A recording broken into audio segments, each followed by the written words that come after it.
Welcome to our kitchen, everybody. I'm the penguin. And I'm the chef. And today the chef is going to come to you and give you a little bit of a couple of tips for Valentine's Day if you want to make something special for your sweetheart. This is going to be a two-part one. You can see here I got a little heart ring that we use to bake with or cut cookies out with. We've got a couple sirloin steaks here. We're going to make a couple heart-shaped sirloin steaks. They'll end up being about 6 ounces a piece. And I'm going to season those and wrap them in bacon. And I'm also going to make poor man steak, chopped steak, and I'm going to season it the same way and bake and wrap it. At first, we're just going to do these, and then we'll come back and do the hamburger steaks, and I'll do the bacon wrapping all at the same time. Okay, got our steak laid out here. Here's our heart-shaped ring. I also got Worcestershire sauce. I got Montreal steak seasoning. That's the way the penguin likes hers, with Montreal on it. Garlic powder, onion powder. I got a new kind, too, we picked up. It's a Grill Mates Bacon Chipotle seasoning. I thought I'd try that on one of these steaks to see if it was any good. I got lemon pepper. I got my lemon juice. And, of course, I got my EVOO, extra virgin olive oil. If you guys don't have a ring, you could still use any kind of heart you got. Just use it for a trace outline. Take and lay it out and run your knife around it until you have a good place. Now, since this is a metal ring, I'm just going to press it down into the meat good. Sorry about the camera jiggle. Sorry. And there you go. You can see you already got the outline of the steak. Everybody can see that. See the heart? Now, like I said, Gotta make a super cute steak. I'd be about a 6 ounce steak. These are almost an inch thick. Not quite, but almost an inch thick. I'm lucky. If you only have a knife, you can still use the knife and trim it along. Don't throw the rest of your steak away, though. You can still cook at this. The heart's what you're going to plate to make it look fancy for your loved one. Yeah, save all your beef gibbles and that you have left over, because that'll make some awesome beef and rice. Right. Or if a 6 ounce, now we're serving other stuff with ours, so 6 ounce steak's all we need. If steak is all you're having for your meal, don't throw the rest of it away. Just go ahead and cook it on the side. But what you plate to bring out, use the heart first. This one's almost big enough. I could get, not quite, but almost, I could get a second heart out of it. I'm making mine separately. Now, if you have some money, you can go to the store and you can buy a big piece of ribeye about 3 inches thick, and have your butcher split it in half for you. So when that ribeye folds, you have a heart. Yeah, have them butterfly it so when they open it up, it looks like a heart. But that also is very expensive. Very. And getting the butcher to do it for you is another story, because some places you go, the butchers just don't custom cut meat anymore. That's why I'm doing this way. And I'm going to use the same seasonings on my hamburger steak or my chopped steak. When we're all done with these and they're seasoned and bacon wrapped, we're going to put them in the freezer for a couple of days. And that way you can cook them from frozen. That way they stay together better. And I got some pretty good ground beef for the other ones so they don't shrink up on you. Well, let's get started here.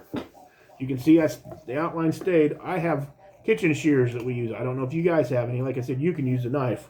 My sister-in-law bought these for me off of Amazon, and I love them. Yeah, they're really easy to use. You cut vegetables, you cut meat with them. You see, this goes right through everything. He's just going around the trace of the heart. Yeah. Kind of like what we did in school. Yeah, just when we cut out Valentines. Cut out Valentines, that's right. I'm just cutting out the Valentines. Yeah, this leftover steak, like I said, even like this edge I'm getting here, I'll save that for steak and rice or beef pepper steak, beef and broccoli, beef stew, anything. Yeah, so just put it in a freezer bag, put it back in your freezer. Definitely don't throw it away. No waste here. No waste at all. But won't your loved one be so happy when you surprise them with a Valentine's heart that's a steak? I think it's super cute. See, I lost a little bit of my edge there when I picked it up and moved it. So let's press the ring back down on it again. Like I said, you can get these at the Dollar Tree, Walmart. Everybody's got heart-shaped cookie cutters right now. Cookie cutters, yeah. I think that's a 6 ounce one. Like I said, it's going to make about a good 6 ounce steak. Or if you don't have a cookie cutter or you can't afford to go get one, just eyeball it. Yeah, just take a heart. I think we've all drawn plenty of hearts in our lifetime. I'm going to go ahead and trim it down this way. Just takes a little bit of time. But our loved ones are worth that effort, right? Oh, yes, definitely. Surprise them. need to stand up here. I'm trying to do it from a seating position. Back around this way.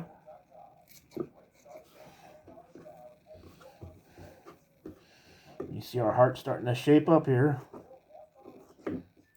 Like I said, if the edges aren't quite perfect, it doesn't have to be. We're going to wrap this baby in bacon. Who doesn't love a bacon wrapped steak? Yeah, who doesn't love a bacon wrapped steak?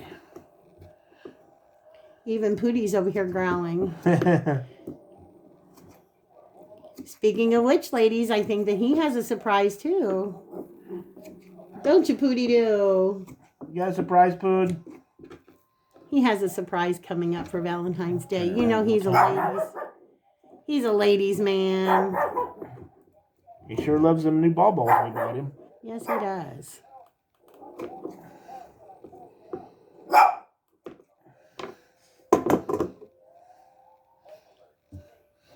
One beautiful little about 6-7 ounce heart. Yep. Just that easy. Like I said, you don't have to worry about the edges being perfect. We'll take and wrap that bacon around it. That'll make it look a little bit rounder. Hand this to the penguin. Let her lay it over on the rest of the steak. I'll cut another one for you here in a moment. Let me get this off there. Sorry about my arm being in the way there. And we're going to season this up. A little bit of Montreal steak seasoning. Like I said, if you guys don't have these seasonings, that's okay. Use your favorite seasonings. If all you have is garlic powder and onion powder, you can use it. Nothing set in stone. Make it the way you like it. Onion powder. We'll do the next one with the chipotle. Little bit of lemon pepper. Lemon will help tenderize that meat. That's right. We're going to press that all down in there with our hands. Just like I did my freezer steak in a previous video. I like rubbing the stuff down in there. Can you hand me a napkin, please? Or a paper towel, please? Yep. Sorry, guys. Got to wipe my hand off here. And now we're going to put a little bit of EVOO on it. Just enough to get it nice and wet. That helps start putting the seasonings into the meat and breaking down the fiber. And we're going to flip it over. That is so cute. And we're going to do the same thing to the other side.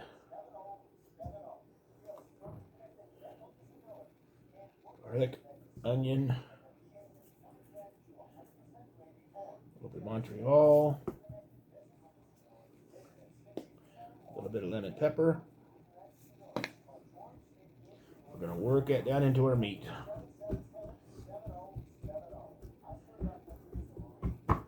Like I said, nothing to be scared of either. Some people's afraid of ruining a steak. As long as you don't dump a whole bunch of seasoning on it, not going to ruin it. No. It's kind of hard to ruin a steak. Unless you burn it, of course.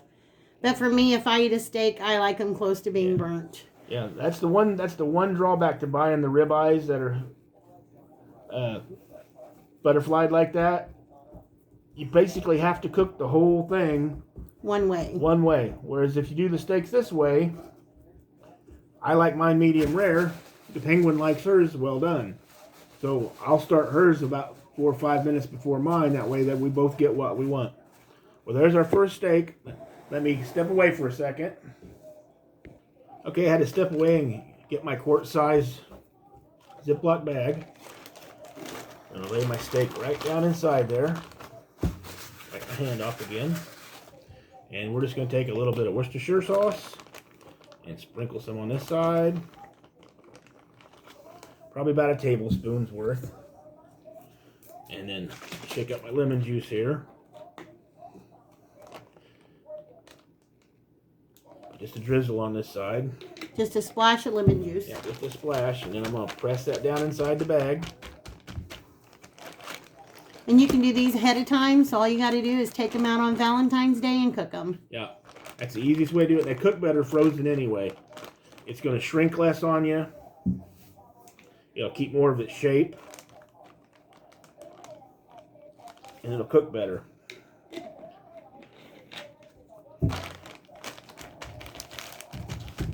There you go. And then just stick it in the freezer. Zip it up, try to get most of the air out. You guys already know my trick for doing that. Make sure you lay it flat in the freezer. That way it holds its shape when it freezes. But like I said, we're going to come back here in a little bit. When I do the hamburger ones, I'll take this back out of the bag. I'm just doing this for show purposes. And we're going to wrap it in bacon before we put it back in the bag. So we'll be right back. Okay, here we go. I'll show you again. This is our other steak. Press it down in there good. Kind of put some weight on it. That way it gets indentations down in the meat. If you have a little meat mallet, you could always just lightly pound on that. Yeah. You don't want to bend your cookie cutter, obviously. Yeah. But I did this one a little bit more towards the center. The way this is sirloin steak, by the way. The way it's shaped. Like I said, this will end up making out a 6 or 7 ounce steak. Sirloin, it tastes just as good. Oh yeah, seasoned up. Save some pennies in your pocket, because like I said, in the haul that we did, a lot of people don't have a lot of money right now. So you have to do Valentine's Day the best you can. Make things, buy cheap, dress them up. Anything to show a little love. That's right. It's the effort. Yeah. You put into doing something, not all just what it is. Yeah. If you're sweet, you know you took the time to set and hand cut and season these steaks for your meal. Probably really appreciate that. Yeah. I know I do. Whenever Chef does something like this for me, I'm very appreciative. I'm appreciative of him all the time, but... She is. Too much sometimes. He says I worry about him too much. I think that's the one thing that if we were to say that we bicker about anything, or if someone were to ask us if we argue or fight a lot, we really don't. I mean, we have little spit spats like everybody else does. But if we were to have like one argument, it would be because he worries about me too much and I worry about him too much. So he may want to do something and I'll tell him, no, I don't want him to do that because I don't think it's good for him, or vice versa. And then he'll get angry about it, or not angry, but upset at me. But that's the one thing we have a problem with. We worry about each other too much. There you go. Another nice heart-shaped steak right there. Can you see that? There. Well, they can kind of see it in your hand. It's kind of blending in with your hand a little bit. But... How's that? That better? See the little heart? Yeah. Like I said, it doesn't have to be perfect on the edges. We're going to wrap that in bacon so no one will ever know it. Well, that's how you do these. We'll be back here in just a little bit, and I'm going to make the poor man's steak, the chop steak, and we'll season them up, and then I'll do the bacon wrapping all at the same time to show you guys how that goes. We'll be back in just a little bit, guys. Okay, we've cut out our sirloin steaks and got those seasoned, and we'll come back and bacon wrap them. And now we're going to make our hamburger steaks. I got that same ring I've washed my hands. I've measured it out already, and I have just enough ground beef. It's ground chuck, actually, 80-20, and this is about the minimum you want to use. You want something that's not going to shrink a whole lot when you cook these. I'm going to cook mine in a cast iron skillet on the stove in butter. If you have an indoor grill, you could do it on the indoor grill. You could do it in the oven in the cast iron pan. Or if it's warm enough where you live, you can do it outside on a grill. On a grill, you're right. You cook it the way you want. Now, she likes hers well done. I like mine medium rare, so I'm going to cook hers first and we cook them. But the way I usually cook my hamburger steaks is put butter in the skillet, get it hot, set it down in there and let it sear on that side for 2 or 3 minutes with the lid on. Flip it over, do the same thing. Then I take the lid off and turn the heat up a little bit and slow cook it. Hers takes longer, of course. Low and slow is the way to cook these steaks. That way they retain their shape and don't fall apart. Let's get these seasoned and made, and then we'll get the bacon wrapped around them. Okay, we're going to use the same seasonings as we did on the sirloin steak, minus the lemon juice in the bag, because I don't want the fibers to break down any in this. This is going to be more of a fresh-made steak. So I'm going to put maybe half a teaspoon to a teaspoon of Worcestershire sauce right in the middle. You can't get it too much in there or it'll break down your steak too much, and it'll fall apart in your skillet. Some lemon pepper. Onion powder. I'm putting probably half a teaspoon to a teaspoon for this amount of meat. These steaks will be probably between a 12 and a 14 ounce steak when they're done. There's a McCormick's Montreal she likes, so I'm going to go ahead and I'm going to eat a little bit of it this time too, just to make it easier instead of making 2 separate ones. About a half of a teaspoon, a little bit of that. And then my garlic powder. Always got to have garlic powder when you're eating beef. And there's a half to a whole teaspoon. And then this one we're going to add some minced onions in for a little extra flavor. Like the old recipes where you add the Lipton onion soup mix to your burger patties. Well, this does the same thing. It adds some flavor to it. Now, when I start cooking these on the stove, I'm going to go back and I'm going to add a little bit of salt and a little bit of pepper to the top of the steak, and then flip it over and add it to the cooked side. That way, it helps seal that flavor in. Well, now all we got to do is get in there and start mixing it up. I get it all mixed up and get ready to press out. I'll be right back. And I've got all my seasonings mixed up in there. Like I said, I pre-measured out how much meat I would need. And we're just going to press it down into our mold. Firmly press it down into our mold. Now, when I get these done, I'm going to show you how to press one out. Guys don't need to watch me do it twice, play with Play-Doh. I'm going to take them and I'm going to put them on a plate.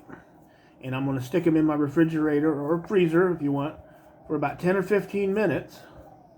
And then while I'm getting the bacon around our sirloin steaks, if you're going to go the sirloin route, wrapping them in bacon, that way these set up and gain a little bit of structure again, I guess you would say. Because for me touching them in the heat, they broke down a little bit. That way they're a little firmer, I guess that's what I'm trying to say. And we'll get the bacon wrapped around them.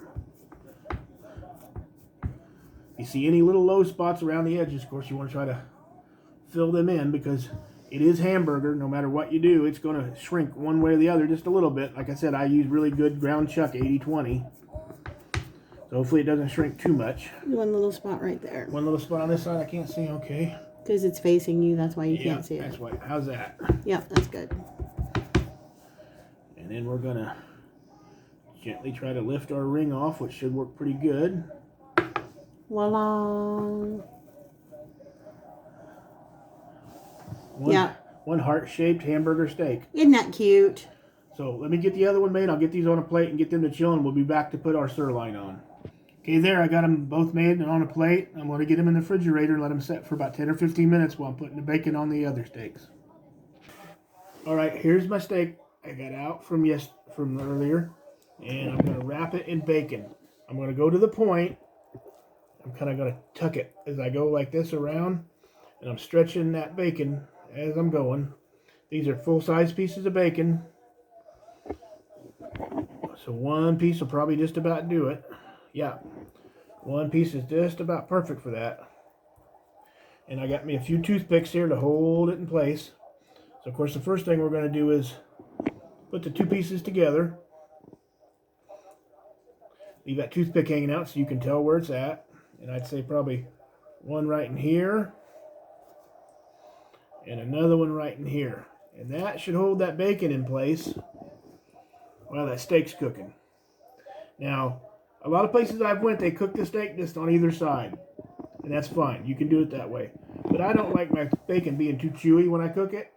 So if I was cooking this sirloin steak today, which we're doing the hamburger steaks, I'm going to put these in the freezer. But if I was cooking this steak, besides putting it on one side and letting it sear, and then flipping it over and putting it on the other side, when it got closer to being done, before I pull them toothpicks out, I'd take my tongs and I'd hold it on the side and kind of let it cook back and forth like this. And then I'd pull my toothpicks out, and then I could cook every spot all the way around just a little bit.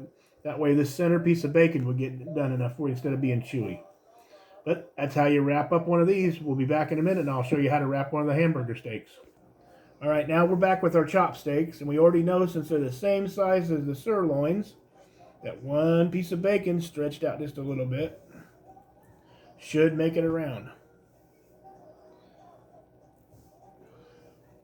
Yeah, bacon's stretchy.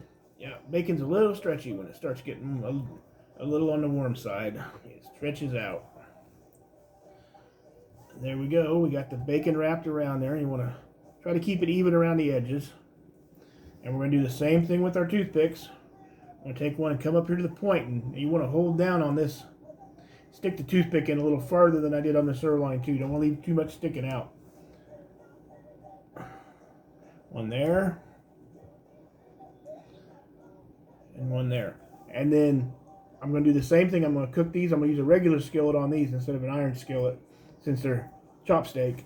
I'm going to cook it on one side and sear it in butter. I'm going to flip it over, cook it on the other side.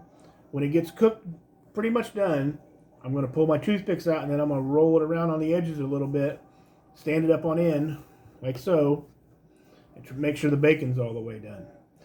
I'm going to cook one of these for you after a while when we make our meal, just to show you. We'll be back. 20 minutes till our potatoes are done, so I'm going to get the penguin steak in. I've got my skillet on medium low. I've got a half a stick of butter in there melted. Place it down in the pan.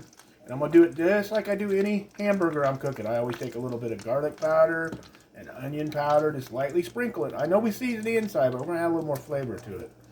And a little bit of salt. And a little bit of black pepper. Now I have a spoon right here. I'm going to spoon up some of that butter I got in the bottom. Here, let me lean the skillet a little bit. A little bit different doing it in real life. But I take some of that butter and I just put it right over the top. Just like that. Then get it cooking, but start sealing this side in to hold the flavor in. I'm going to leave it set on medium-low, almost medium. I'm going to set the lid on it and I'm going to let it go for 3 to 4 or 5 minutes. It's pretty thick. And then I'm going to check it, and if it's ready, I'm going to flip it over. Okay, I've had it cooking about 6 minutes now. I've been watching it. I went back a couple times, and I've put butter over the top like I showed you with the spoon. And I wanted to mention, too, I added 2 more toothpicks before I put it in the skillet. I did that to both of them just to make sure that bacon stayed on. So now's the moment of truth. Is it going to stay together? You probably need to move back a little bit there, baby. There we go. Pretty, pretty, pretty. Ooh, look at the crust on the bacon. Since I have it turned over, I'm going to go ahead and spoon a little butter over it. Yep, I can make it past the toothpick.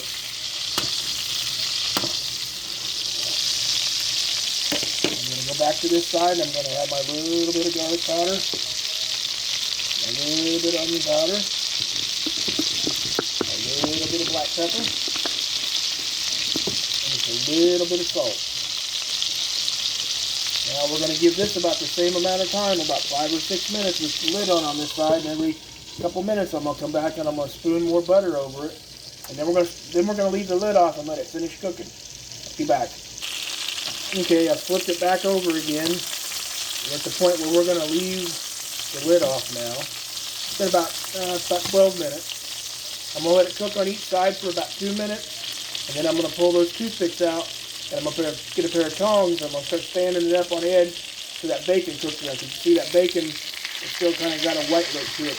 And I don't like my bacon all chewy like that. I've got them served to me at restaurants where it's been chewy. We'll be back in just a minute. Okay, I flipped it over and did the butter on the other side. Now I'm pulling the toothpicks out, just like that. Little pair of tongs. If you don't have a pair of tongs. That one I still did a little too far. Can't quite get a hold of it. We just have to work with it there. Now I'm going to take this, I'm going to stand it up like this, and just give it a moment or two. Let that bacon cook up some on the side. So this steak is ready.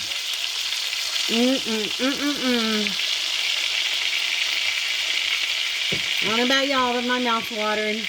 There, I got it with my fingers on the standing up part. That's all you want to do. You just want to keep rotating it like that and holding on to it for a moment.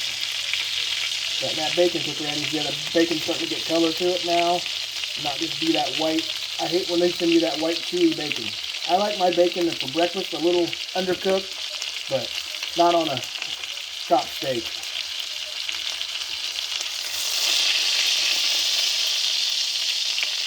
I need to go back down a little bit. When I get this all done, we'll get it on a plate and show you what it looks like. There you go. There's our Valentine's dinner, lover's dinner for 2. Meal number 1, that's amore.